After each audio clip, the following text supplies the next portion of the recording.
HCN ನ್ಯೂಸ್ಗೆ ಸ್ವಾಗತ. ನಾನು ಪ್ರಿಯಾ. ಈಗ ಹೆಡ್ಲೈನ್ಸ್. 17ನೇ ಅಂತಾರಾಷ್ಟ್ರೀಯ ಚಲನಚಿತ್ರೋತ್ಸವದ ಪೂರ್ವಭಾವಿ ಸಭೆ ಜನವರಿ 29ರಿಂದ ಫೆಬ್ರವರಿ 6ರವರೆಗೂ ಫಿಲ್ಮ್ ಫೆಸ್ಟಿವಲ್. ಮಾಹಿತಿ ಹಂಚಿಕೊಂಡ ಮುಖ್ಯಮಂತ್ರಿ ಸಿದ್ದರಾಮಯ್ಯ. ಬಾಂಗ್ಲಾದಲ್ಲಿ ಹಿಂದೂ ಯುವಕ ದೀಪು ದಾಸ್ ಹತ್ಯೆ ವಿರುದ್ಧ ಶ್ರದ್ಧಾಂಜಲಿ ಕಾರ್ಯಕ್ರಮ. ತಕ್ಷಣ ಅಸ್ಸಾಮಿನವರ ಹೆಸರಲ್ಲಿರುವ ಎಲ್ಲ ಕೂಲಿ ಕಾರ್ಮಿಕರನ್ನ ಗಡೀಪಾರು ಮಾಡಬೇಕು. ಸಕಲೇಶಪುರ ಹಿಂದೂ ಹಿತರಕ್ಷಣಾ ವೇದಿಕೆ ಆಗ್ರಹ. ವಿಜಯನಗರ ಬಡಾವಣೆಯಲ್ಲಿ ವಿವಿಧ ಸಮಸ್ಯೆಗಳು ಪರಿಹಾರಕ್ಕೆ ಆಗ್ರಹಿಸಿ ಟಿಸಿ ಕಚೇರಿ ಎದುರು ಪ್ರತಿಭಟನೆ. ವಿವಿಧ ಬೇಡಿಕೆ ಈಡೇರಿಕೆಗೆ ನಿವಾಸಿಗಳ ಪ್ರತಿಭಟನೆ. 17ನೇ ಬೆಂಗಳೂರು ಅಂತಾರಾಷ್ಟ್ರೀಯ ಚಲನಚಿತ್ರೋತ್ಸವ ಜನವರಿ 29ರಿಂದ ಫೆಬ್ರವರಿ 6ರವರೆಗೂ ನಡೆಯಲಿದೆ. ಅಂತಾರಾಷ್ಟ್ರೀಯ ಚಲನಚಿತ್ರೋತ್ಸವದ ಉದ್ಘಾಟನೆ ವಿಧಾನಸೌಧದ ಮುಂಭಾಗದಲ್ಲಿ ಭವ್ಯ ಮೆಟ್ಟಿಲುಗಳ ಮೇಲೆ ನಡೆಯಲಿದೆ ಎಂದು ಮುಖ್ಯಮಂತ್ರಿ ಸಿದ್ದರಾಮಯ್ಯ ತಿಳಿಸಿದರು. 17ನೇ ಅಂತಾರಾಷ್ಟ್ರೀಯ ಚಲನಚಿತ್ರೋತ್ಸವದ ಪೂರ್ವಭಾವಿ ಸಭೆ ಬಳಿಕ ಮುಖ್ಯಮಂತ್ರಿಗಳು ಮಾತನಾಡಿ, ಈ ಬಾರಿಯ ಚಲನಚಿತ್ರೋತ್ಸವದಲ್ಲಿ ಮಹಿಳಾ ಸಬಲೀಕರಣ ಕುರಿತಾದ ಥೀಮ್ ಇರಲಿದೆ. ರಾಜಾಜಿನಗರದ ಲೂಲು ಮಾಲ್ನಲ್ಲಿರುವ ಸಿನಿಪೋಲಿಸ್ನ 11 ಸ್ಕ್ರೀನ್ಗಳಲ್ಲಿ ಚಿತ್ರೋತ್ಸವದ ಚಲನಚಿತ್ರಗಳ ಪ್ರದರ್ಶನ ನಡೆಯಲಿದೆ. ಬೆಂಗಳೂರು ಅಂತಾರಾಷ್ಟ್ರೀಯ ಚಲನಚಿತ್ರೋತ್ಸವದಲ್ಲಿ ಏಷ್ಯನ್, ಭಾರತೀಯ ಮತ್ತು ಕನ್ನಡ ಸಿನಿಮಾ ಸ್ಪರ್ಧಾತ್ಮಕ ವಿಭಾಗಗಳಿಗೆ ಚಲನಚಿತ್ರಗಳ ಅರ್ಜಿ ಸಲ್ಲಿಕೆ ಪ್ರಕ್ರಿಯೆ ಆರಂಭವಾಗಿದ್ದು, ಇದಕ್ಕೆ ಉತ್ತಮ ಸ್ಪಂದನೆ ದೊರಕಿದೆ. ಈ 3 ಸ್ಪರ್ಧಾ ವಿಭಾಗಗಳಿಗೆ ಇದುವರೆಗೂ 110ಕ್ಕೂ ಹೆಚ್ಚು ಚಲನಚಿತ್ರಗಳು ಸಲ್ಲಿಕೆಯಾಗಿವೆ. ಚಲನಚಿತ್ರಗಳ ಸ್ಪರ್ಧಾತ್ಮಕ ವಿಭಾಗಗಳ ಅರ್ಜಿ ಸಲ್ಲಿಕೆಗೆ ಡಿಸೆಂಬರ್ 31, 2025 ಕಡೆಯ ದಿನಾಂಕವಾಗಿರುತ್ತದೆ. 17ನೇ ಅಂತಾರಾಷ್ಟ್ರೀಯ ಚಲನಚಿತ್ರೋತ್ಸವದಲ್ಲಿ ರಾಜಾಜಿನಗರದ ಲೂಲು ಮಾಲ್ ಜೊತೆಗೆ ಡಾ ರಾಜ್ಕುಮಾರ್ ಭವನ, ಕಲಾವಿದರ ಸಂಘ, ಚಾಮರಾಜಪೇಟೆ ಮತ್ತು ಬನಶಂಕರಿಯಲ್ಲಿರುವ ಸುಚಿತ್ರಾ ಫಿಲ್ಮ್ ಸೊಸೈಟಿ ಚಿತ್ರಮಂದಿರಗಳಲ್ಲೂ ಚಲನಚಿತ್ರಗಳ ಪ್ರದರ್ಶನ ಇರಲಿದೆ. ಕನ್ನಡ ಮತ್ತು ಭಾರತೀಯ ಚಿತ್ರಗಳು ಸೇರಿದಂತೆ ಒಟ್ಟಾರೆ 60ಕ್ಕೂ ಹೆಚ್ಚು ದೇಶಗಳ 200 ಚಲನಚಿತ್ರಗಳ 400ಕ್ಕೂ ಹೆಚ್ಚು ಪ್ರದರ್ಶನಗಳಿರಲಿವೆ ಎಂದರು. ವಿಶ್ವದ ಪ್ರತಿಷ್ಠಿತ ಚಲನಚಿತ್ರೋತ್ಸವಗಳಲ್ಲಿ ಪಾಲ್ಗೊಂಡು ವಿವಿಧ ಪ್ರಶಸ್ತಿಗಳನ್ನು ಪಡೆದ ಮತ್ತು ಜನಮನ್ನಣೆ ಗಳಿಸಿದ ದೇಶ ವಿದೇಶದ ಅತ್ಯುತ್ತಮ ಚಲನಚಿತ್ರಗಳು 17ನೇ ಬೆಂಗಳೂರು ಅಂತಾರಾಷ್ಟ್ರೀಯ ಚಲನಚಿತ್ರೋತ್ಸವದಲ್ಲಿ ಭಾಗವಹಿಸುತ್ತಿವೆ. ಕಾನ್ಸ್, ಬರ್ಲಿನ್, ಕಾರ್ಲೋ ವಿವೇರಿ, ರಾಟರ್ಡ್ಯಾಮ್, ಬೂಸಾನ್, ಟೊರೊಂಟೊ ದೇಶಗಳ ಚಿತ್ರೋತ್ಸವದಲ್ಲಿ ಭಾಗವಹಿಸಿ ಪ್ರಶಸ್ತಿ, ಮೆಚ್ಚುಗೆ ಪಡೆದ ಚಲನಚಿತ್ರಗಳು ಬೆಂಗಳೂರು ಚಿತ್ರೋತ್ಸವದಲ್ಲಿ ಒಂದೇ ಕಡೆ ಸಿನಿಮಾ ಪ್ರಿಯರಿಗೆ ವೀಕ್ಷಿಸಲು ದೊರೆಯಲಿವೆ. ಜೊತೆಗೆ ಈ ಬಾರಿಯ ಆಸ್ಕರ್ ಪ್ರಶಸ್ತಿಗೆ ಶಾರ್ಟ್ ಲಿಸ್ಟ್ ಆಗಿರುವ ವಿವಿಧ ದೇಶದ ಅತ್ಯುತ್ತಮ ಚಲನಚಿತ್ರಗಳು ಸಹ ನಮ್ಮ ಚಿತ್ರೋತ್ಸವದಲ್ಲಿ ಪ್ರದರ್ಶನಗೊಳ್ಳಲಿದೆ ಎಂದು ತಿಳಿಸಿದರು. ಸಮಾರೋಪ ಸಮಾರಂಭದಲ್ಲಿ ಅತ್ಯುತ್ತಮ ಚಲನಚಿತ್ರಗಳಿಗೆ ಪ್ರಶಸ್ತಿ, ಜೀವಮಾನ ಸಾಧನೆ ಪ್ರಶಸ್ತಿ ನೀಡಲಾಗುವುದೆಂದು ಮುಖ್ಯಮಂತ್ರಿಗಳು ತಿಳಿಸಿದರು. ಚಲನಚಿತ್ರ ಅಕಾಡೆಮಿ ಅಧ್ಯಕ್ಷ ಸಾಧುಕೋಕಿಲ, ವಾರ್ತಾ ಇಲಾಖೆಯ ಕಾರ್ಯದರ್ಶಿ ಬಿಬಿ ಕಾವೇರಿ, ಆಯುಕ್ತ ಹೇಮಂತ್ ನಿಂಬಾಳ್ಕರ್, ಅಪರ ಮುಖ್ಯ ಕಾರ್ಯದರ್ಶಿ ಅಂಜುಮ್ ಪರ್ವೇಜ್, ಆರ್ಥಿಕ ಇಲಾಖೆಯ ಪ್ರಧಾನ ಕಾರ್ಯದರ್ಶಿ ರಿತೇಶ್ ಕುಮಾರ್ ಸಿಂಗ್ ಹಾಗೂ ಅಕಾಡೆಮಿ ಸದಸ್ಯರು, ಸಂಘಟನಾ ಸಮಿತಿ ಸದಸ್ಯರು, ಚಲನಚಿತ್ರ ವಾಣಿಜ್ಯ ಮಂಡಳಿ ಪದಾಧಿಕಾರಿಗಳು ಪೂರ್ವಭಾವಿ ಸಭೆಯಲ್ಲಿ ಉಪಸ್ಥಿತರಿದ್ದರು. HCN news Bengaluru. ಸಕಲೇಶಪುರ ತಾಲೂಕಿನ ರಾಷ್ಟ್ರೀಯ ಹೆದ್ದಾರಿ 75ರಲ್ಲಿ ನಿರಂತರ ಅಕ್ರಮ ಗೋಸಾಗಾಣಿಕೆ ಮತ್ತು ಟನ್ಗಟ್ಟಲೆ ಗೋಮಾಂಸ ಹಾಸನದಿಂದ ಮಂಗಳೂರಿಗೆ ರವಾನೆಯಾಗುತ್ತಿದೆ ಎಂದು ಹಿಂದೂ ಹಿತರಕ್ಷಣಾ ವೇದಿಕೆ ಕಾರ್ಯಕರ್ತರ ಮಾಹಿತಿ ಮೇರೆಗೆ ಪೊಲೀಸ್ ಇಲಾಖೆ 4,000 ಕೆಜಿ ಗೋಮಾಂಸವನ್ನು ವಶಪಡಿಸಿಕೊಂಡಿದ್ದಾರೆ. ಸಕಲೇಶಪುರ ಸುತ್ತಮುತ್ತಲಿನ ತೋಟಗಳಲ್ಲಿ ಕೂಲಿ ಕಾರ್ಮಿಕರು ಎಂದು ಇರುವ ಎಲ್ಲ ಅಸ್ಸಾಮಿಗರು ಅವರೆಲ್ಲ ಬಾಂಗ್ಲಾದೇಶದವರಾಗಿದ್ದು, ನಗರ ಪ್ರದೇಶದಲ್ಲಿ ಬಾಡಿಗೆ ಮನೆಯಲ್ಲಿ ಐಷಾರಾಮಿಯಾಗಿ ವಾಸಿಸುತ್ತಿದ್ದು, ತಕ್ಷಣ ಬಾಡಿಗೆ ಮನೆಯಿಂದ ಹೊರಹಾಕಬೇಕೆಂದು ಆಗ್ರಹಿಸುತ್ತೇವೆ. ಸಕಲೇಶಪುರ ಸಂತೆಯಲ್ಲಿ ಬಾಂಗ್ಲಾ ಬಿಡಿಗಳು ಗಾಂಜಾ ಮಾರಾಟ ಮಾಡುತ್ತಿದ್ದು, ಕಣ್ಮುಚ್ಚಿ ಕೂತ ಕೃಷಿ ಮಾರುಕಟ್ಟೆ ಅಧಿಕಾರಿಗಳು ಸುಂಕ ಯಾರು ಕೊಟ್ಟರು ತೆಗೆದುಕೊಳ್ಳುತ್ತೇವೆ ಎಂಬ ಧೂರ್ತ ನೀತಿಯಿಂದ ಹೊರಗೆ ಬಂದು ಅಕ್ರಮವಾಗಿ ಅಂಗಡಿ ಹಾಕಿರುವ ವ್ಯಕ್ತಿಗಳ ಮೇಲೆ ಕ್ರಮ ವಹಿಸಬೇಕು. ಭಾರತದ ಗಡಿಗೆ ಹೊಂದಿಕೊಂಡಂತಿರುವ ಬಾಂಗ್ಲಾದೇಶಿ ಮುಸ್ಲಿಮರು ಈಗಾಗಲೇ ಕದ್ದು ಒಳನುಸುಳಿ ಬಂದು ಬೇರೆ ಭಾಗಗಳಲ್ಲಿ ಸೇರಿಕೊಂಡಿದ್ದು ಸರಿಯಷ್ಟೇ. ಸಕಲೇಶಪುರದಲ್ಲೂ ಸಹ ಕಾಫಿ ತೋಟಕ್ಕೆ ಕೂಲಿ ಕಾರ್ಮಿಕರೆಂದು ಬಂದಿರುವ ಅಸ್ಸಾಮಿಗರು ಎನ್ನುವ ಕೂಲಿ ಕಾರ್ಮಿಕರು ಮೂಲತಃ ಬಾಂಗ್ಲಾದೇಶದವರು. ಕೂಲಿಗಾಗಿ ಬಂದವರು ಬಾಡಿಗೆ ಮನೆ ಮಾಡಿ ವಾಸ ಮಾಡುತ್ತಿರೋದು ಹಾಗೂ ಹಳ ಹೊಡೆಯುವ ಯಂತ್ರ, ಸ್ಪ್ರೇ ಮೆಷಿನ್ ಇಟ್ಟುಕೊಂಡು ನಕಲಿ ದಾಖಲೆ ನೀಡಿ ವಾಹನ ಖರೀದಿ ಮಾಡುತ್ತಿರೋದು ಜಗಜ್ಜಾಹೀರಾಗಿದೆ. ಕಾಫಿ ದರ ಹೆಚ್ಚಾದ ಹಿನ್ನೆಲೆಯಲ್ಲಿ ಕಳ್ಳತನ, ದರೋಡೆ ಎಗ್ಗಿಲ್ಲದೆ ನಡೆಸುತ್ತಿದ್ದಾರೆ. ಸ್ಥಳೀಯ ಮುಸ್ಲಿಮರು ಬಾಂಗ್ಲಾದಿಂದ ಬಂದ ಮುಸ್ಲಿಮರ ಬೆನ್ನಿಗೆ ನಿಂತು ಅವರು ಮಾಡುವ ದೇಶದ್ರೋಹ ಕೃತ್ಯಕ್ಕೆ ಅವರ ಉಳಿವಿಕೆಗೆ ಸಹಾಯ ಮಾಡುತ್ತಿದ್ದಾರೆ. ಬಾಂಗ್ಲಾದೇಶದಲ್ಲಿ ದೀಪು ಚಂದರ್ ದಾಸ್ ಎಂಬ 34 ವರ್ಷದ ಯುವಕನನ್ನ ಬರ್ಬರವಾಗಿ ಹತ್ಯೆ ಮಾಡಿ ಮರಕ್ಕೆ ನೇತು ಹಾಕಿ ಜೀವಂತವಾಗಿ ಸುಟ್ಟು ಹಾಕಿ 2 ಗಂಟೆ 30 ನಿಮಿಷ ಕೇಕೆ ಹಾಕಿ ನಗ್ತಾರೆ. ಇದರ ವಿಡಿಯೋ ಮಾಡಿ ವಿಕೃತಿ ಮೆರೆಯುತ್ತಾರೆ ಎಂದರೆ ಅದೇ ಮಾನಸಿಕತೆ ಹೊಂದಿರುವ ಮತಾಂಧರು ಇಲ್ಲಿ ಕೂಲಿಗೆಂದು ಬಂದು ಮಾಲೀಕರನ್ನ, ಹಿಂದೂ ಯುವಕರನ್ನ ಕೊಂದು ವಿಕೃತಿ ಮೆರೆದು ಕೋಮು ಗಲಭೆ ಮಾಡೋ ಹುನ್ನಾರ ಇಟ್ಟುಕೊಂಡಿದ್ದಾರೆ. 10 ದಿನದ ಒಳಗೆ ಅಸ್ಸಾಮಿ ಸೋಗಿನಲ್ಲಿರುವ ಬಾಂಗ್ಲಾದೇಶಿಯರನ್ನ ಓಡಿಸಬೇಕು, ಇಲ್ಲದಿದ್ದರೆ ರಾಷ್ಟ್ರೀಯ ಹೆದ್ದಾರಿ ತಡೆದು ಪ್ರತಿಭಟಿಸಿ ರಾಷ್ಟ್ರಪತಿಗಳ, ಪ್ರಧಾನಿಗಳ ಗಮನಕ್ಕೆ ತರಲಾಗುವುದೆಂದು ಈ ಪ್ರತಿಭಟನಾ ಮೂಲಕ ತಿಳಿಸುತ್ತಿದ್ದೇವೆ ಎಂದರು. ಈ ಸಂದರ್ಭದಲ್ಲಿ ಹಿಂದೂ ಹಿತರಕ್ಷಣಾ ವೇದಿಕೆ ಅಧ್ಯಕ್ಷ Shivanand, Kaushik HM, Pradeep Poojary, Veeresh, Shreejith, Dushyanth Gowda, Siddapura Shekhar, Dharmaraj, auto Loki, Ravi Hebbasale, Prashanth, auto Ravi ಉಪಸ್ಥಿತರಿದ್ದರು. HCN news Sakleshpur. ಇವತ್ತು ನಾವು ಸೇರಿರತಕ್ಕಂಥ ವಿಷಯ ಅತ್ಯಂತ ವಿಷಾದನೀಯ ಸಂಗತಿ. ಆ ವಿಚಾರದಲ್ಲಿ ಇವತ್ತು ಏನು 19ನೇ ತಾರೀಕಿಗೆ ಬಾಂಗ್ಲಾದಲ್ಲಿ ದೀಪು ಚಂದರ್ ಜಾಸ್ ಅಂತ ಹೇಳ್ತಕ್ಕಂತಹ ಒಬ್ಬ ಅಮಾಯಕ ಹಿಂದುವನ್ನು ಬರ್ಬರವಾಗಿ ಹತ್ಯೆ ಮಾಡಿದ್ದಾರೆ. ಆ ಬರ್ಬರವಾಗಿ ಹತ್ಯೆ ಮಾಡಿರ್ತಕ್ಕಂಥವ್ರು ಯಾರು ಅಂತ ಕೇಳಿದ್ರೆ ಬಾಂಗ್ಲಾದೇಶದಲ್ಲಿರ್ತಕ್ಕಂತಹ ಮುಸ್ಲಿಂ ಮೂಲಭೂತವಾದಿಗಳು. ಹಾಗಾಗಿ ಇವತ್ತು ನಾವು ದೀಪು ಚಂದರ್ ದಾಸಿಗೆ ಶ್ರದ್ಧಾಂಜಲಿಯನ್ನು ಕೋರೋದ್ರ ಜೊತೆಗೆ ಪೊಲೀಸ್ ಇಲಾಖೆ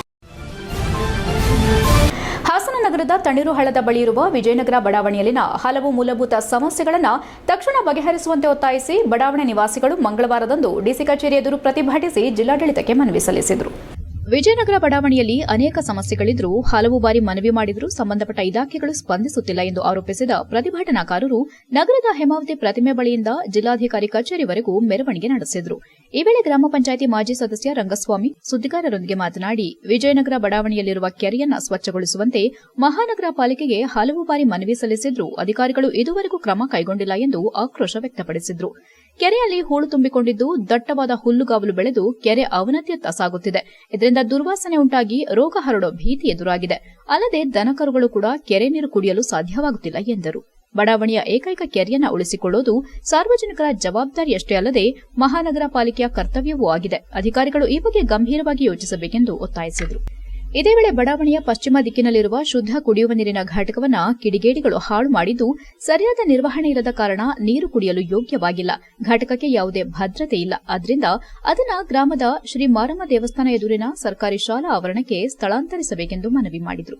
ಇದಲ್ಲದೆ ಗುಡ್ಡೇನಹಳ್ಳಿ ಗ್ರಾಮದಲ್ಲಿರುವ ಜಿಲ್ಲಾ ಆರೋಗ್ಯ ಮತ್ತು ಕುಟುಂಬ ಕಲ್ಯಾಣ ಇಲಾಖೆಗೆ ಸೇರಿದ ನಮ್ಮ ಕ್ಲಿನಿಕ್ ಆರೋಗ್ಯ ಕೇಂದ್ರದಲ್ಲಿ ಅಗತ್ಯ ವೈದ್ಯಕೀಯ ಉಪಕರಣಗಳು, ವೈದ್ಯರು, ನರ್ಸ್ಗಳು ಮತ್ತು ಸಿಬ್ಬಂದಿಯ ಕೊರತೆ ಇದೆ. ಇದರಿಂದ ಅನಾರೋಗ್ಯ ಸಂದರ್ಭದಲ್ಲಿ ಗ್ರಾಮಸ್ಥರು ತೀವ್ರ ತೊಂದರೆ ಅನುಭವಿಸುವಂತಾಗಿದೆ ಎಂದು ದೂರಿದರು. ನಾಮಕಾವಸ್ಥೆಗೆ ಸ್ಥಾಪಿಸಿರುವ ಆರೋಗ್ಯ ಕೇಂದ್ರದಲ್ಲಿ ಯಾವುದೇ ಮೂಲಭೂತ ಸೌಕರ್ಯಗಳಿಲ್ಲದೆ ಸಾರ್ವಜನಿಕರ ಬಳಕೆಗೆ ಬಾರದ ಸ್ಥಿತಿ ನಿರ್ಮಾಣವಾಗಿದೆ ಎಂದರು. ಈ ಎಲ್ಲಾ ಸಮಸ್ಯೆಗಳನ್ನು ತಕ್ಷಣ ಬಗೆಹರಿಸದಿದ್ದರೆ ಉಪವಾಸ ಸತ್ಯಾಗ್ರಹ ಮಾಡಲಾಗುವುದೆಂದು ಪ್ರತಿಭಟನಾಕಾರರು ಎಚ್ಚರಿಸಿದರು. ಪ್ರತಿಭಟನೆಯಲ್ಲಿ ದಸಂಸ ಹಿರಿಯ ಮುಖಂಡ ಕೃಷ್ಣದಾಸ್, ರಂಗಸ್ವಾಮಿ, ಗುಡ್ಡೇನಹಳ್ಳಿ ಹಂದಿಜೋಗಿ ಸಂಘದ ರಾಜ್ಯ ಉಪಾಧ್ಯಕ್ಷ ಎಂವಿ ಗೋವಿಂದರಾಜ್, ಚಂದ್ರಗುಪ್ತ ಮೌರ್ಯ ಸಂಘಟನೆಯ ಜಿಲ್ಲಾ ಪ್ರಧಾನ ಕಾರ್ಯದರ್ಶಿ ಹರೀಶ್ ಉಳುವಾರೆ, ಸುರೇಶ್ ಚತ್ರನಹಳ್ಳಿ ಸೇರಿದಂತೆ ಇತರರು ಉಪಸ್ಥಿತರಿದ್ದರು. HCN news Hassan. ನನ್ನ ಹೆಸರು ಮಾಜಿ ಗ್ರಾಮ ಪಂಚಾಯತ್ ಮೆಂಬರು. ಗುಡ್ಡೇನಹಳ್ಳಿ ಕೆರೆ ಹೂಳು ತೆಗೆಯೋಕ್ಕೆ ಹಲವಾರು ಬಾರು ಮಾನ್ಯ ಜಿಲ್ಲಾಧಿಕಾರಿಗಳಿಗೆ, ಪೌರ ಆಯುಕ್ತರಿಗೆ, ಹಾಗೆ ತಹಸೀಲ್ದಾರರು ಇಂಥ ಎಲ್ಲ ಹಲವಾರು ಇಲಾಖೆಗಳಿಗೆ ಅರ್ಜಿ ಕೊಟ್ಟಿದ್ದೀವಿ. ಒಬ್ಬರು ಅಧಿಕಾರಿಗಳು ಗುಡ್ಡೇನಹಳ್ಳಿ ಕೆರೆ ನೋಡಿಲ್ಲ. ಹಾಗೆ ಮತ್ತೆ ಶುದ್ಧ ನೀರು ಕುಡಿಯೋ ಘಟಕದ ಅರ್ಜಿ ಕೊಟ್ಟಿದ್ದೀವಿ, ಅದನ್ನೂ ಬಂದಿಲ್ಲ. ಕೆರೆ ಕಲ್ಮುಷಗೊಂಡು ದನ ಕರುಗಳು ಕುಡಿಯೋಕ್ಕೆ ಯೋಗ್ಯವಾಗಿಲ್ಲ ನೀರು. ಹಾಗಾಗಿ ದಯಮಾಡಿ ಅಧಿಕಾರಿಗಳು ಒಂದು ದಿವಸನಾರ ಬಂದು ನೋಡಿ ಕ್ರಮ ತಗೋಬೇಕು ಸರ್. ಒಂದು ಕೆರೆ ಹೂಳೆತ್ತಿ ತಂತಿ ಬೆಲೆ ಹಾಕ್ಕೊಡ್ಬೇಕು. ಹಾಗೆಯೇ ಶುದ್ಧ ನೀರು ಕುಡಿಯೋ ಘಟಕನ ಸ್ಥಳಾಂತರ ಮಾಡಿ ರಿಪೇರಿ ಮಾಡಿಕೊಡ್ಬೇಕಂತ ಒಂದು ಅರ್ಜಿ ಕೊಟ್ಟಿದ್ದೀವಿ. ಹಾಗೆ ನಮ್ಮ ಒಂದು ಸರ್ಕಾರಿ ಆಸ್ಪತ್ರೆ ಮಾಡಿದ್ದಾರೆ ನಮ್ಮ ಕ್ಲಿನಿಕ್. ಸುಮಾರು ಕಳೆದ 2 ತಿಂಗಳ ಹಿಂದೆಯಿಂದಲೂ ಕೂಡ ಏನು ಗುಡ್ಡೇನಹಳ್ಳಿ ಗ್ರಾಮದಲ್ಲಿರ್ತಕ್ಕಂಥ ಕೆರೆ ಏನಿದೆ ಆ ಕೆರೆಯನ್ನು ಸ್ವಚ್ಛಗೊಳಿಸಿ ಹೂಳೆತ್ತಿ ಸ್ವಚ್ಛಗೊಳಿಸಬೇಕು ಅಂತ ಹೇಳಿ ನಾವು ಹಲವಾರು ಬೇಡಿಕೆಗಳು, ಗುಡ್ಡೇನಹಳ್ಳಿ ಗ್ರಾಮಕ್ಕೆ ಸಂಬಂಧಪಟ್ಟಂಥ ಹಲವಾರು ಬೇಡಿಕೆಗಳನ್ನ ಮುಂದಿಟ್ಕೊಂಡು ನಾವು ಅರ್ಜಿಗಳನ್ನ ಕೊಟ್ಟಿದ್ವಿ, ಜನಸ್ಪಂದನಕ್ಕೆ ಕೊಟ್ಟಿದ್ವಿ, ಎಲ್ಲ ಪ್ರತಿಯೊಂದು ಇಲಾಖೆಗೆ ಕೊಟ್ಟಿದ್ವಿ. ನಮಗೆ ಬರಲ್ಲ, ಇದು ನಮಗೆ ಬರಲ್ಲ ಅಂತ. ಇದು ಯಾರು ಹೊಣೆ ಇದಕ್ಕೆ? ಇದು ನಮ್ಮ ಪ್ರಶ್ನೆ ಆಗಿದೆ. ನಾವು ಸರ್ಕಾರಕ್ಕೆ ನಾವು ಒಂದು ಮೆರವಣಿಗೆ ಮಾಡಿ ಧರಣಿ ಸತ್ಯಾಗ್ರಹ ಮಾಡೋದ್ರ ಮುಖಾಂತರ ನಾವು ಸರ್ಕಾರಕ್ಕೆ ಅಲ್ಲಿ ಹೂಳೆತ್ತಿ ಕೆರೆಯನ್ನು ಸ್ವಚ್ಛ. HCN ನ್ಯೂಸ್ನಲ್ಲಿ ಈಗ ಒಂದು ಪುಟ್ಟ ಬ್ರೇಕ್.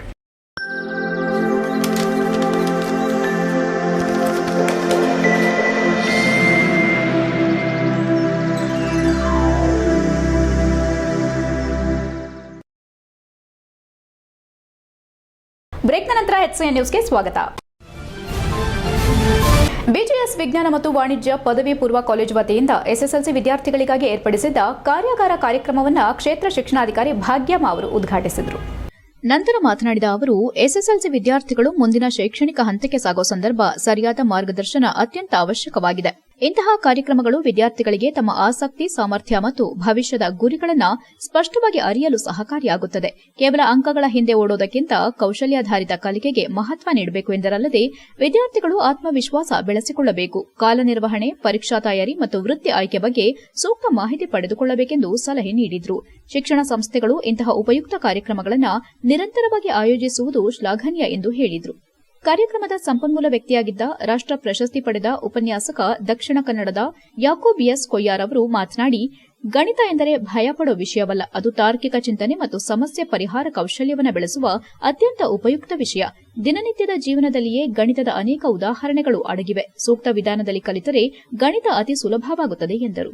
ವಿದ್ಯಾರ್ಥಿಗಳು ಮೂಲಭೂತ ಸಂಪ್ರದಾಯಗಳನ್ನು ಸ್ಪಷ್ಟವಾಗಿ ಅರ್ಥ ಮಾಡಿಕೊಂಡು ನಿರಂತರ ಅಭ್ಯಾಸ ಮಾಡಿದ್ರೆ ಗಣಿತದಲ್ಲಿ ಉತ್ತಮ ಸಾಧನೆ ಸಾಧ್ಯ. ಸೂತ್ರಗಳನ್ನು ಕೇವಲ ಜಪಿಸೋದಕ್ಕಿಂತ ಅವುಗಳನ್ನು ಅರ್ಥ ಮಾಡಿ ತಿಳಿದುಕೊಳ್ಳಬೇಕು. ತಪ್ಪುಗಳನ್ನು ಭಯಪಡೋದಕ್ಕಿಂತ ಅವುಗಳಿಂದ ಕಲಿಯುವ ಮನೋಭಾವ ಬೆಳೆಸಿಕೊಳ್ಳಬೇಕೆಂದು ಸಲಹೆ ನೀಡಿದರು. ಪರೀಕ್ಷಾ ದೃಷ್ಟಿಯಿಂದ ಸಮಯ ನಿರ್ವಹಣೆ, ಪ್ರಶ್ನೆ ಪತ್ರಿಕೆ ಓದುವ ವಿಧಾನ ಮತ್ತು ಉತ್ತರ ಬರೆಯುವ ಸರಿಯಾದ ಕ್ರಮಗಳ ಬಗ್ಗೆ ಉಪಯುಕ್ತ ಮಾಹಿತಿ ನೀಡಿ ವಿದ್ಯಾರ್ಥಿಗಳಲ್ಲಿ ಆತ್ಮವಿಶ್ವಾಸ ಮೂಡಿಸಿದ್ರು. ಕಾರ್ಯಕ್ರಮದ ಕೊನೆಯಲ್ಲಿ ವಿದ್ಯಾರ್ಥಿಗಳ ಪ್ರಶ್ನೆಗಳಿಗೆ ಉತ್ತರಿಸಿ ಸಂವಾದ ನಡೆಸಿದರು. ಬಿಜಿಎಸ್ ಕಾಲೇಜಿನ ಪ್ರಾಂಶುಪಾಲರಾದ ದಿವ್ಯಾಕುಮಾರ್ ಮಾತನಾಡಿ, ಪ್ರತಿ ವರ್ಷವೂ ಸಹ ಇಂತಹ ಕಾರ್ಯಾಗಾರವನ್ನು ಎಸ್ಎಸ್ಎಲ್ಸಿ ವಿದ್ಯಾರ್ಥಿಗಳಿಗೆ ನಮ್ಮ ಕಾಲೇಜಿನ ವತಿಯಿಂದ ಆಯೋಜನೆ ಮಾಡಲು ಪರಮಪೂಜ್ಯ ಸ್ವಾಮೀಜಿಯವರ ಆಶಯದಂತೆ ನಡೆದುಕೊಂಡು ಬರಲಾಗುತ್ತಿದೆ. ತಾಲೂಕಿನಲ್ಲಿ ಸುಮಾರು 300ಕ್ಕೂ ಹೆಚ್ಚು ವಿವಿಧ ಶಾಲೆ ವಿದ್ಯಾರ್ಥಿಗಳು ಗಣಿತ ಹಾಗೂ ವಿಜ್ಞಾನಕ್ಕೆ ಸಂಬಂಧಿಸಿದ ವಿಷಯಕ್ಕೆ ಅವರಲ್ಲಿರುವ ಭಯ ನಿರ್ಮೂಲನೆ ಮಾಡಿ ಅವರಿಗೆ ಆತ್ಮವಿಶ್ವಾಸ ಮೂಡಿಸಲು ಅನುಕೂಲವಾಗಿದೆ ಎಂದರು. ಈ ಸಂದರ್ಭದಲ್ಲಿ ಭಾಗಮಂಡಲ ಬಿಜಿಎಸ್ ವಿದ್ಯಾಸಂಸ್ಥೆ ಪ್ರಾಂಶುಪಾಲರಾದ ಕೀರ್ತಿಕುಮಾರ್, ಇಸಿಒ ನವೀನ್ ಕುಮಾರ್, ಎಸ್ಎಎಸ್ ವಿದ್ಯಾಸಂಸ್ಥೆ ಪ್ರಾಂಶುಪಾಲ ನಾರಾಯಣ್ ಸೇರಿದಂತೆ ಪ್ರಾಧ್ಯಾಪಕರು ಹಾಜರಿದ್ದರು. HIN news, Belur. ನಮ್ಮ ಫಲಿತಾಂಶದ ಮೇಲೆ ಪರಿಣಾಮವನ್ನು ಬೀರಬೇಕು. ಆ ಕೆಲಸ ಆಗ್ಬೇಕಾಗಿರೋದ್ರಿಂದ ನೀವೆಲ್ಲರೂ ಇಲ್ಲಿ ಯಾವುದೋ ಒಂದು ಸಂತೆಗೆ ಬಂದಿದೀವಿ ಅಂತ ಅಂದ್ಕೊಳ್ಳೋ ಹಾಗಿಲ್ಲ. ಇದು ಸಂತೆ ಅಂತ ನೀವು ಅಂದ್ಕೊಂಡ್ರು ಕಲಿಕೆಯ ಸಂತೆ ಇದು, ಆಯ್ತಾ? ನಿಮ್ಮಲ್ಲಿ ಇರುವಂತಹ ಸಮಸ್ಯೆಗಳನ್ನ ಬಗೆಹರಿಸಿಕೊಳ್ಳೋದಕ್ಕೆ ಒಂದು ವೇದಿಕೆ ಸೃಷ್ಟಿಯಾಗಿದೆ. ಇದು ಅದನ್ನ ನೀವು ಕೇಳ್ಕೊಳ್ಳಿ, ಇದರ ಪ್ರಯೋಜನವನ್ನ ಪಡ್ಕೊಳ್ಳಿ. ಇದರಿಂದ ನಮ್ಮ ತಾಲೂಕಿನ ಫಲಿತಾಂಶ ಹೆಚ್ಚಾಗಲಿಕ್ಕೆ ಸ್ವಲ್ಪ ಮಟ್ಟಿಗಾದ್ರೂ ಗೊತ್ತಿರಬೇಕಾಗಿದ್ದು ಎಷ್ಟು ಪಾಠದಿಂದ, ಯಾವ ಪಾಠದಿಂದ ಎಷ್ಟು ಅಂಕಗಳು ಬರ್ತವೆ, ಯಾವ ರೀತಿಯ ಪ್ರಶ್ನೆಗಳು ಬರ್ತವೆ ಅಂತ ಮೊದಲನೇಗೆ ನಮಗೆ ಗೊತ್ತಿರಬೇಕು. ಗೊತ್ತಿದೆ ಕಾಣ್ತದೆ. ಯಾಕಂದ್ರೆ ಎಲ್ಲ ಶಾಲೆಯ ಟೀಚರ್ಸ್ಗಳು ಬಹಳ ಮುತುವರ್ಜಿಯಿಂದ, ಅಂತೂ ನಾನು ಗಣಿತ ಫ್ಯಾಮಿಲಿ ಆಗಿರೋದ್ರಿಂದ ನನ್ಗೆ ಗೊತ್ತು, ಗಣಿತ ಟೀಚರ್ಸ್ ನಿದ್ದೆ ಮಾಡುವುದಿಲ್ಲ. ಹಾಸನದ ಕುವೆಂಪು ನಗರದಲ್ಲಿರುವ ಆಕ್ಸ್ಫರ್ಡ್ ಶಾಲೆಯ ವಂಡರ್ ಫೆಸ್ಟ್ ಅದ್ದೂರಿಯಾಗಿ ಜರುಗಿತು. ಶಾಲೆಯ ಕಾರ್ಯದರ್ಶಿ ಮಂಜುನಾಥ್ ಬಾಬು, ಪ್ರಾಂಶುಪಾಲರಾದ ಸುಧಾ ಮಂಜುನಾಥ್ ಹಾಗೂ ಶಾಲೆಯ ಮುಖ್ಯೋಪಾಧ್ಯಾಯಿನಿ ಲೀಲಾ ಜ್ಯೋತಿ ಬೆಳಗೋದ್ರ ಮೂಲಕ ಕಾರ್ಯಕ್ರಮ ಉದ್ಘಾಟಿಸಿದರು. ಕಳೆದ ಶೈಕ್ಷಣಿಕ ಸಾಲಿನಲ್ಲಿ ಎಸ್ಎಸ್ಎಲ್ಸಿ ಪರೀಕ್ಷೆಯಲ್ಲಿ ಅತ್ಯುತ್ತಮ ಅಂಕ ಗಳಿಸಿದ ವಿದ್ಯಾರ್ಥಿಗಳಿಗೆ ಮತ್ತು 1ನೇ ತರಗತಿಯಿಂದ 9ನೇ ತರಗತಿಯವರೆಗೂ ಪ್ರಥಮ ಸ್ಥಾನ ಗಳಿಸಿದ ವಿದ್ಯಾರ್ಥಿಗಳಿಗೂ ಪ್ರತಿಭಾ ಪುರಸ್ಕಾರ ನೀಡಿ ಗೌರವಿಸಲಾಯಿತು. ನ್ಯಾಷನಲ್ ಪ್ಯಾರಾ ಒಲಿಂಪಿಯಾಡ್ನಲ್ಲಿ ಭಾಗವಹಿಸಿ ಬಹುಮಾನ ಗಳಿಸಿ ಶಾಲೆಗೆ ಕೀರ್ತಿ ತಂದ 8ನೇ ತರಗತಿಯ ಹಿತನ್ ಗೌಡರ ಸಾಧನೆಯನ್ನು ಗುರುತಿಸಿ ಸನ್ಮಾನಿಸಲಾಯಿತು. ಅಪ್ಪ ಎಂದರೆ ಆಲದ ಮರ, ಅಪ್ಪನ ಮಹತ್ವ ತಿಳಿಸುವ ಕಿರುನಾಟಕವನ್ನ ವಿದ್ಯಾರ್ಥಿಗಳು ನಟಿಸೋದ್ರ ಮೂಲಕ ಅಪ್ಪನ ಪಾತ್ರ ಮಕ್ಕಳ ಜೀವನದಲ್ಲಿ ಎಷ್ಟು ಮುಖ್ಯವಾದದ್ದು ಎಂಬುದನ್ನು ತಿಳಿಸಿದರು. ಶಾಲೆಯ ನೃತ್ಯಪಟುವಾದ 4ನೇ ತರಗತಿಯ ಕುಮುದ ರೋಪ್ ಡ್ಯಾನ್ಸ್ ಮಾಡಿದ್ದು ನೆರೆದಿದ್ದ ಜನರ ಮನಸ್ಸನ್ನು ಆಕರ್ಷಿಸಿತು. ಆಪರೇಷನ್ ಸಿಂಧೂರವನ್ನ ನಟಿಸಿ ತಮ್ಮ ನಟನೆಯ ಮೂಲಕ ದೇಶಪ್ರೇಮವನ್ನ ವಿದ್ಯಾರ್ಥಿಗಳು ಎತ್ತಿ ಹಿಡಿದರು. ಎಲ್ಲಾ ವಿದ್ಯಾರ್ಥಿಗಳು ಜನಪದ ಗೀತೆ, ಪರಿಸರ ಗೀತೆ, ಇನ್ನೂ ಹಲವಾರು ಗೀತೆಗಳಿಗೆ ನೃತ್ಯ ಪ್ರದರ್ಶಿಸಿ ನೆರೆದಿದ್ದ ಪೋಷಕರನ್ನ ರಂಜಿಸಿದ್ರು. ಈ ವಾರ್ಷಿಕೋತ್ಸವ ಅತ್ಯುತ್ತಮವಾಗಿ ಮೂಡಿಬಂದಿತು. HIN news, Hassan. ಹೆಚ್ಐಎನ್ ನ್ಯೂಸ್ನಲ್ಲಿ ಈಗ ಒಂದು ಪುಟ್ಟ ಬ್ರೇಕ್.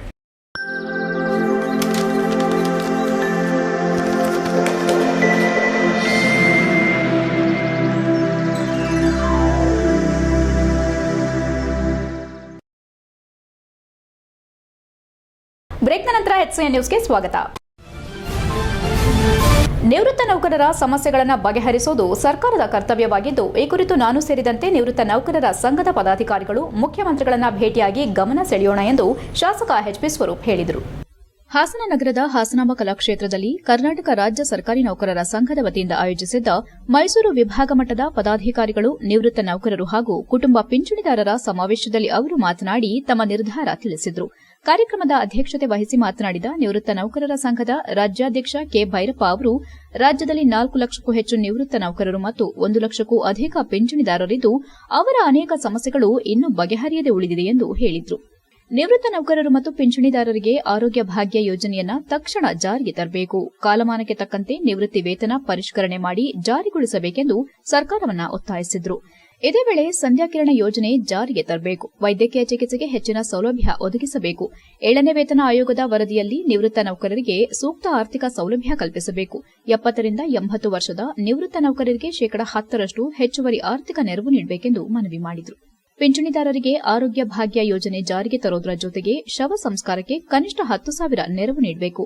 ಈ ಸೌಲಭ್ಯಗಳನ್ನು ಕಲ್ಪಿಸುವುದು ಸರ್ಕಾರದ ಕರ್ತವ್ಯವಾಗಿದ್ದು ಬೇಡಿಕೆಗಳನ್ನು ಈಡೇರಿಸದಿದ್ದರೆ ಮುಂದಿನ ದಿನಗಳಲ್ಲಿ ಹೋರಾಟದ ರೂಪುರೇಷೆಗಳನ್ನು ರೂಪಿಸಲಾಗುವುದೆಂದು ಎಚ್ಚರಿಕೆ ನೀಡಿದರು. ಸಮಾವೇಶದಲ್ಲಿ ವಿವಿಧ ಜಿಲ್ಲೆಗಳ ಪದಾಧಿಕಾರಿಗಳು, ನಿವೃತ್ತ ನೌಕರರು ಮತ್ತು ಪಿಂಚಣಿದಾರರು ತಮ್ಮ ಸಮಸ್ಯೆಗಳು ಮತ್ತು ಬೇಡಿಕೆಗಳನ್ನು ಪ್ರಸ್ತಾಪಿಸಿದರು.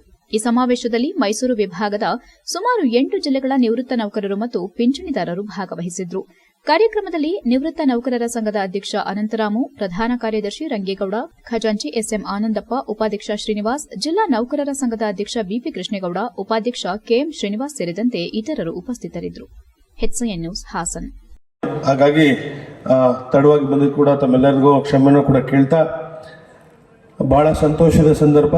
ಕರ್ನಾಟಕ ರಾಜ್ಯ ನಿವೃತ್ತ ನೌಕರರ ಸಂಘ ಏನು ಮೈಸೂರು ವಿಭಾಗ ಮಟ್ಟದ ಪದಾಧಿಕಾರಿಗಳು ಮತ್ತು ನಿವೃತ್ತ ನೌಕರರ ಕುಟುಂಬ ಪ್ರತಿಯೊಂದು ಜಯಂತ್ಯೋತ್ಸವ ಪ್ರತಿಯೊಂದು ಸಮಾಜಕ್ಕೆ ಸೇರಿದಾಗ ಆ ಸಮುದಾಯದವರು ಕಲಾಭವನ ತುಂಬಿಸ್ಬೇಕು ಅಂತ ಅವರ ಒಂದು ಇದನ್ನ ಸಮಾಜದವ್ರನ್ನ ಕರ್ಕೊಂಡ್ಬಂದು ತುಂಬಿಸಿರ್ತಾರೆ. ಆದರೆ ಇವತ್ತು ನಿವೃತ್ತ ನೌಕರರ ಸಂಘದವರು ಸ್ವಯಂ ಪ್ರೇರಿತವಾಗಿ ದೊಡ್ಡ ಮಟ್ಟದಲ್ಲಿ ಈಗ ಸ್ವಲ್ಪ ಸಮಯ ಇದಾಗಿ ಬಹಳ ಶ್ರದ್ಧೆ ಭಕ್ತಿಯಿಂದ ಸ್ವಯಂ ಪ್ರೇರಿತ ಸರ್ಕಾರದ ಕಾರ್ಯಕ್ರಮಗಳನ್ನು ಅನುಷ್ಠಾನ ಮಾಡುವ ಹಿನ್ನೆಲೆಯಲ್ಲಿ ರಾಜ್ಯದ ಅಭಿವೃದ್ಧಿಗೆ ಶ್ರೀಸಾಮಾನ್ಯನ ಕೆಲಸಗಳನ್ನು ಮಾಡಲಿಕ್ಕೆ ನಮ್ಮನ್ನು ನೇಮಕ ಮಾಡಿಕೊಂಡು ಸುಮಾರು ವರ್ಷಗಳ ಕಾಲ ನಾವು ಸರ್ಕಾರಿ ಸೇವೆಯನ್ನು ಮಾಡಿ ಇವತ್ತು ಸರ್ಕಾರಿ ಸೇವೆಯಿಂದ ನಾವು ನಿವೃತ್ತಿಯನ್ನು ಪಡೆದಿದ್ದೇವೆ. ಸರ್ಕಾರಿ ಸೇವೆಯಿಂದ ನಿವೃತ್ತಿಯನ್ನು ಪಡೆದ ಮೇಲೆ ಯಾವುದೇ ಸರ್ಕಾರಗಳಾಗಿರ್ಬೋದು, ಕೇಂದ್ರ ಸರ್ಕಾರ ಆಗಿರ್ಬೋದು, ರಾಜ್ಯ ಸರ್ಕಾರಗಳಾಗಿರ್ಬೋದು, ಕನ್ನಡದಲ್ಲಿ ಗುಣಮಟ್ಟದ ವಿಜ್ಞಾನ ಬರವಣಿಗೆ ಹೆಚ್ಚಾದರೆ ವಿಜ್ಞಾನವು ಜನಸಾಮಾನ್ಯರ ಬದುಕಿನ ಭಾಗವಾಗುತ್ತದೆ. ಇದು ಕೇವಲ ಭಾಷೆ ಸೇವೆಯಷ್ಟೇ ಅಲ್ಲ, ಸಮಾಜದ ಬೌದ್ಧಿಕ ಬೆಳವಣಿಗೆಗೆ ನೀಡುವ ಮಹತ್ವದ ಸೇವೆಯೂ ಹೌದು ಎಂದು ನೆಹರು ತಾರಾಲಯದ ಮಾಜಿ ನಿರ್ದೇಶಕಿ ಹಾಗೂ ಖಗೋಳ ವಿಜ್ಞಾನಿ ಡಾಕ್ಟರ್ ಬಿಎಸ್ ಶೈಲಜಾ ತಿಳಿಸಿದರು.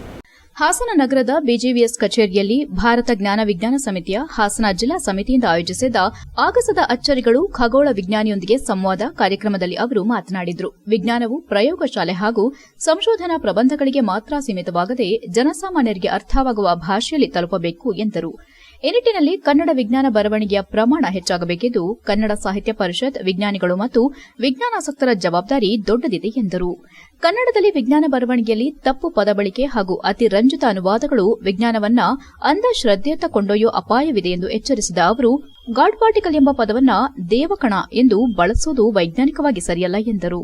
ಮಾಧ್ಯಮಗಳು ಶೀರ್ಷಿಕೆ ಮತ್ತು ರೋಚಕತೆಯ ಹಿಂದೆ ಹೋಗದೆ ವಿಜ್ಞಾನದ ವೈಜ್ಞಾನಿಕ ಸ್ಪಷ್ಟತೆಯನ್ನು ಕಾಪಾಡಬೇಕೆಂದು ಸಲಹೆ ನೀಡಿದರು. ಪಂಚಾಂಗ, ಅಧಿಕ ವರ್ಷ, ನಕ್ಷತ್ರಗಳು ಅಂಧನಂಬಿಕೆಗಳಲ್ಲ. ಅವು ಸೂರ್ಯ, ಚಂದ್ರ, ನಕ್ಷತ್ರಗಳ ಚಲನೆಯನ್ನ ಆಧರಿಸಿದ ವೈಜ್ಞಾನಿಕ ಕಾಲಗಣನಾ ವ್ಯವಸ್ಥೆಗಳೆಂದು ವಿವರಿಸಿದರು. ಯುಎಫ್ಒ, ಏಲಿಯನ್, ಧೂಮಕೇತುಗಳ ಕುರಿತು ಚರ್ಚೆಗಳಲ್ಲಿ ಊಹೆ ಮತ್ತು ವಿಜ್ಞಾನ ನಡುವಿನ ಗಡಿ ಸ್ಪಷ್ಟವಾಗಬೇಕು. ಯಾರು ಹೇಳಿದ್ರು ಎಂಬುದಕ್ಕಿಂತ ಯಾವ ಸಾಕ್ಷ್ಯವಿದೆ ಎಂಬುದೇ ವಿಜ್ಞಾನದ ಅಳತೆ ಎಂದರು. ನಕ್ಷತ್ರಗಳಲ್ಲಿ ಜೀವ ಸಾಧ್ಯತೆ ಕುರಿತು ಕೇಳಿದ ಪ್ರಶ್ನೆಗೆ ಉತ್ತರಿಸಿದ ಅವರು, ವಿಜ್ಞಾನವು ಕಲ್ಪನೆಯಲ್ಲ, ಸಾಕ್ಷ್ಯ ಮತ್ತು ಕ್ರಮಬದ್ಧ ಪರಿಶೀಲನೆಯ ಮೂಲಕ ಉತ್ತರ ಹುಡುಕುತ್ತದೆ ಎಂದು ವಿವರಿಸಿದರು. ಕಾರ್ಯಕ್ರಮದಲ್ಲಿ ಅಹಮದ್ ಹಗರೆ ಸ್ವಾಗತಿಸಿದ್ರು. ಜಿಲ್ಲಾಧ್ಯಕ್ಷೆ ಸಿ ಸೌಭಾಗ್ಯ ವಂದಿಸಿದ್ರು. ಸಂವಾದದಲ್ಲಿ ಶಿಕ್ಷಣ ತಜ್ಞರು, ವಿಜ್ಞಾನ ಬರಹಗಾರರು, ಶಿಕ್ಷಕರು, ಕಾಲೇಜು ವಿದ್ಯಾರ್ಥಿಗಳು ಮತ್ತು ವಿವಿಧ ಸಂಘಟನೆಗಳ ಪ್ರತಿನಿಧಿಗಳು ಭಾಗವಹಿಸಿ ಪ್ರಶ್ನೋತ್ತರ ಸಂವಾದ ನಡೆಸಿದರು. HCN news Hassan. ಮಾಡಲಿಲ್ಲ ಅಂತ ಹೇಳಿ ಜೋರಾಗಿ ಹೇಳಿದ್ರೆ ಏನೋ ತಪ್ಪು ಹುಡುಕ್ತಾ ಇದೀವಿ ಅಂತ ಹೇಳುತ್ತೆ. ಆರ್ಯಭಟದ ಮೇಲೆ ಆರೋಪ ಹೊರಿಸ್ತಾ ಇದೀವಿ ಅನ್ನೋ ಅರ್ಥ ಬರುತ್ತೆ. ಆದರೆ ಅವ್ನು ಮಾಡಿಲ್ಲೇ ಇರೋ ಸಂಶೋಧನೆಗೆ ಯಾಕೆ ಅವನು ಕ್ರೆಡಿಟ್ ಕೊಡ್ತಾ ಇದ್ದೀರಾ? ಅವ್ನು ಮಾಡಿದ್ದನ್ನು ಹೇಳಿ, ಮಾಡಿದ್ದು ಬೇಕಾದಷ್ಟಿದೆ, ಅದು ಬಿಟ್ಟು ಮಾಡಿಲ್ಲದೆ ಇರೋದನ್ನು ಯಾಕೆ ಹೇಳಿ? ಈ ಥರ ನಾವು ಧ್ವನಿ ಎತ್ತಬೇಕು ಅಂತ ಅನ್ಸುತ್ತೆ. ಈ ಥರ ಏಕೆಂದರೆ ಅವರು ಪಠ್ಯ ಏನಾದರೂ ಬರೀಬೇಕಾದ್ರೆ ನ್ಯೂಟನ್ಸ್ ಲಾಸ್ ಆಫ್ ಮೋಷನ್ ಅಂತ ನೀವು ಹೇಳ್ಕೊಡ್ತೀರಾ, ಅದು 100-150 ವರ್ಷಕ್ಕೆ ಮುಂಚೆನೇ ಇತ್ಯರ್ಥ ಆಗೋಯ್ತು.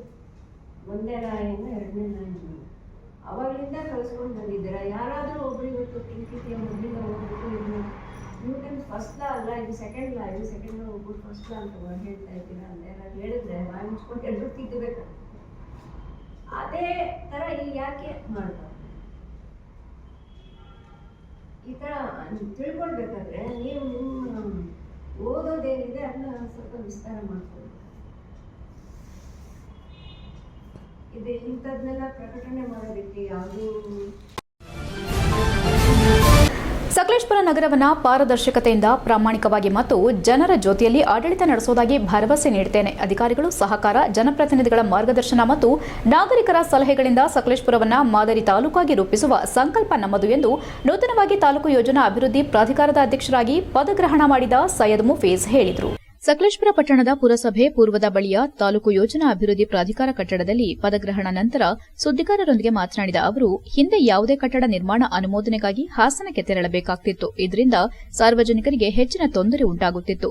ಈ ಸಮಸ್ಯೆಯನ್ನು ಮನಗಂಡ ಕಾಂಗ್ರೆಸ್ ಮುಖಂಡರು ಜನರ ತೊಂದರೆ ನಿವಾರಣೆಗೆ ಸಕಲೇಶಪುರದಲ್ಲಿ ಯೋಜನಾ ಅಭಿವೃದ್ಧಿ ಪ್ರಾಧಿಕಾರವನ್ನು ಸ್ಥಾಪಿಸಿದ್ದಾರೆ ಎಂದು ತಿಳಿಸಿದರು. ಇಂದು ಸಕಲೇಶಪುರ ಯೋಜನಾ ಅಭಿವೃದ್ಧಿ ಪ್ರಾಧಿಕಾರದ ಅಧ್ಯಕ್ಷನಾಗಿ ಅಧಿಕಾರ ಸ್ವೀಕರಿಸುವ ಈ ಕ್ಷಣ ನನಗೆ ಅತ್ಯಂತ ಹೆಮ್ಮೆಯೂ ಜವಾಬ್ದಾರಿಯೂ ತುಂಬಿದ ಕ್ಷಣವಾಗಿದೆ ಎಂದರು. ಕಾಂಗ್ರೆಸ್ ಗ್ಯಾರಂಟಿ ಯೋಜನೆಗಳ ಅನುಷ್ಠಾನ ಸಮಿತಿ ಅಧ್ಯಕ್ಷ ಮುರಳೀಮೋಹನ್ ಮಾತನಾಡಿ, ಅಲ್ಪಸಂಖ್ಯಾತ ಸಮುದಾಯದ ವ್ಯಕ್ತಿಗೆ ಅಧಿಕಾರ ನೀಡುವ ಮೂಲಕ ಕಾಂಗ್ರೆಸ್ ಪಕ್ಷ ಸಾಮಾಜಿಕ ನ್ಯಾಯವನ್ನ ಸಾಕ್ಷೀಕರಿಸಿದೆ ಎಂದರು.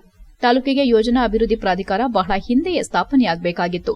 ಜನರಿಗಾಗುತ್ತಿರುವ ತೊಂದರೆಗಳನ್ನು ಮನಗಂಡು ಪ್ರಾಧಿಕಾರ ಸ್ಥಾಪಿಸಲಾಗಿದೆ. ಇದರಿಂದ ತಾಲೂಕು ಯೋಜನಾಬದ್ದವಾಗಿ ಅಭಿವೃದ್ಧಿಯಾಗಲಿದೆ ಎಂದರು.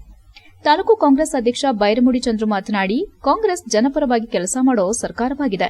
ಜನರ ಅನುಕೂಲಕ್ಕಾಗಿ ಪ್ರಾಧಿಕಾರ ಸ್ಥಾಪಿಸಲಾಗಿದೆ ಎಂದರು. ಪ್ರಾಧಿಕಾರದ ಬಗ್ಗೆ ಯೋಜನೆ ಬಂದ ನಂತರ ತಾಲೂಕು ಸರ್ವೆ ಮಾಡಿ ಸರ್ಕಾರಕ್ಕೆ ಪ್ರಸ್ತಾವನೆ ಸಲ್ಲಿಸಲಾಯಿತು. ಯೋಜನೆ ಅಭಿವೃದ್ಧಿ ಪ್ರಾಧಿಕಾರ ಪದಗ್ರಹಣ ಕಾರ್ಯಕ್ರಮವು ಸಾರ್ವಜನಿಕರನ್ನು ಆಕರ್ಷಿಸಿತು. ಡಾ ಬಿಆರ್ ಅಂಬೇಡ್ಕರ್ ಅವರ ಪ್ರತಿಮೆಗೆ ಮಾಲಾರ್ಪಣೆ ಮಾಡಿದ ನಂತರ ಪ್ರಾಧಿಕಾರದ ಕಚೇರಿಗೆ ಆಗಮಿಸಿದ ಸೈಯದ್ ಮುಫೀಜ್, ಮುರಳೀಮೋಹನ್, ಬೈರಮುಡಿ ಚಂದ್ರು ಇವರುಗಳಿಗೆ ಜೆಸಿಬಿ ಮೂಲಕ ಹೂವಿನ ಮಳೆ ಸುರಿಸಲಾಯಿತು. ವಾದ್ಯಗೋಷ್ಠಿ ಮೂಲಕ ಕಚೇರಿಗೆ ಕರೆತರಲಾಯಿತು. ಪಟಾಕಿ ಸಿಡಿಸಿ ನಾಯಕರಿಗೆ ಜೈಕಾರ ಹಾಕಲಾಯಿತು. ಮಹಿಳೆಯರು ಆರತಿ ಮಾಡಿ ಸ್ವಾಗತಿಸಿದರು. ಸಾರ್ವಜನಿಕರಿಗೆ ಕಲ್ಲಂಗಡಿ ಹಣ್ಣು, ಕಬ್ಬಿನ ಹಾಲು, ಲಘು ಉಪಹಾರದ ವ್ಯವಸ್ಥೆಯನ್ನ ಮಾಡಲಾಗಿತ್ತು. ಪ್ರಾಧಿಕಾರ ಕಚೇರಿ ವಧುವಿನಂತೆ ಅಲಂಕೃತವಾಗಿ ಕಂಗೊಳಿಸಿತು. ನಂತರ ಕಚೇರಿಯನ್ನ ಟೇಪ್ ಕತ್ತರಿಸಿ ಉದ್ಘಾಟನೆ ಮಾಡಲಾಯಿತು. HCN news, Sakleshpur.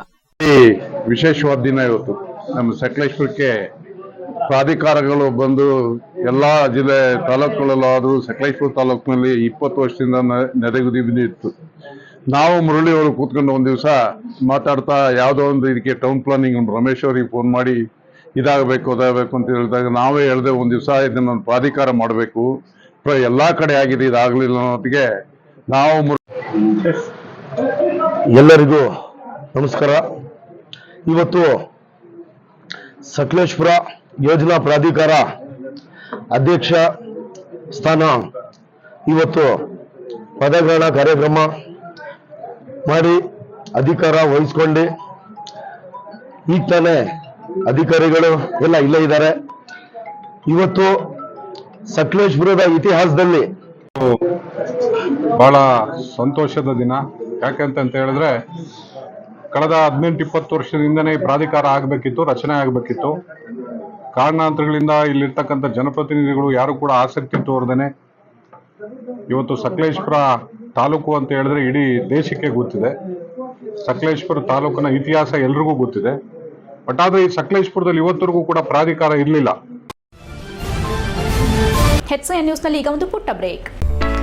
ಹಾಸನದಲ್ಲಿ 28 ವರ್ಷಗಳಿಂದ ಜನತೆಗೆ ಅತ್ಯುತ್ತಮವಾದ ವೈದ್ಯಕೀಯ ಸೇವೆಯನ್ನು ನೀಡುತ್ತಿರುವ Hemavathi multi speciality hospital Hassan. ನಮ್ಮಲ್ಲಿ ದಿನದ 24 ಗಂಟೆಯೂ ಆಕ್ಸಿಡೆಂಟಲ್ ಇಂಜುರೀಸ್ ಮತ್ತು ಎಮರ್ಜೆನ್ಸಿ ಸರ್ವಿಸ್ಗಳನ್ನು ಹೊಂದಿದೆ.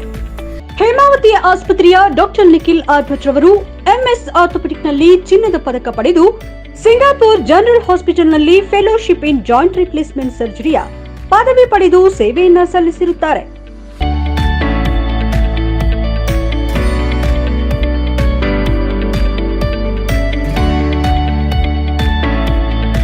ನಮ್ಮಲ್ಲಿ ಆಂಬ್ಯುಲೆನ್ಸ್ ಸೇವೆಯೂ ಲಭ್ಯ.